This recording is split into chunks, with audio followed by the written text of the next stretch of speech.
Hello again everyone, my name is Titans Creed and I'm here on Sega Driven as we continue our look at what's on offer at the Sonic Amateur Games Expo for 2022.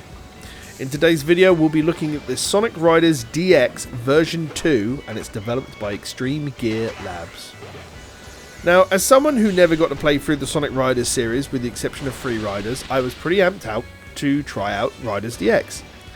It is worth noting that in the footage you're watching I'm not using any of the recommended shaders, so it probably would look a little bit more flat than you would expect it to be, but if you do install the shaders yourself it will probably look a little bit better. Otherwise, it's a very fun racing game. Sometimes, personal wise, it just feels just a tad too fast.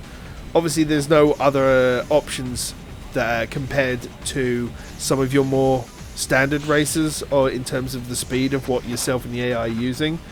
Like for an example of just how fast, there was a point where I was trying out a Grand Prix race and where I was between trying to keep up with the actual crowd and being in the slipstreams, I just lost track of where I was at times, and it has that standard effect of the rubber banding where you're able to catch up or the other racers are able to catch up. But it's fair enough, I've got no real other complaints about the speed of it otherwise. But there's lots of cool points to note as well. As I mentioned at the top, this is version 2 of the mod, and that the dev team has added characters like Metal Sonic, Chaos Zero, and Silver the Hedgehog for this build. And along with that, they've also added a massive selection of boards and new personal vehicles for the named characters I just mentioned, as well as other characters in the game as well. One thing I will point out is that I was a big fan of the drifting mechanic. I'm not sure if it's new because I hadn't played the original one, although it is mentioned that in the actual Sage website about what they've done based on feedback, is that it is similar to newer racing games of a powered up drift where you can drift it to get a certain colour to get a bigger speed boost after you let go, which is fun. You know, it's something you come to expect in stuff like your Mario Karts and everything else, so it's always fun to have in something like this. But they've also got an expanded musical collection to listen to, and it was fun to just listen to other Sonic songs that I'm aware of, or just other victory tracks and finishing tracks and everything else. I did have to say that I dropped back into the game after I finished my preliminary recording.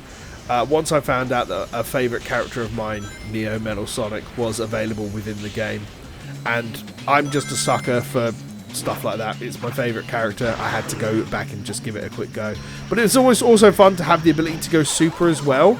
Especially as the colour scheme reminded me of Super Mecha from Sonic 3 and Knuckles. And for those that read it, the Fleetway magazine that looked at Sonic 3 and Knuckles. But there are other super forms as well. There's super forms of Shadow, Tails, Knuckles and Amy.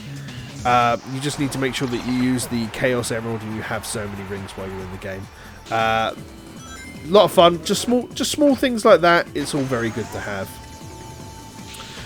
So the dev team do state on the mod page that there are lots more characters coming in future iterations. If you do pop over there, you're able to actually go and vote on the next character that'll be in for the next build.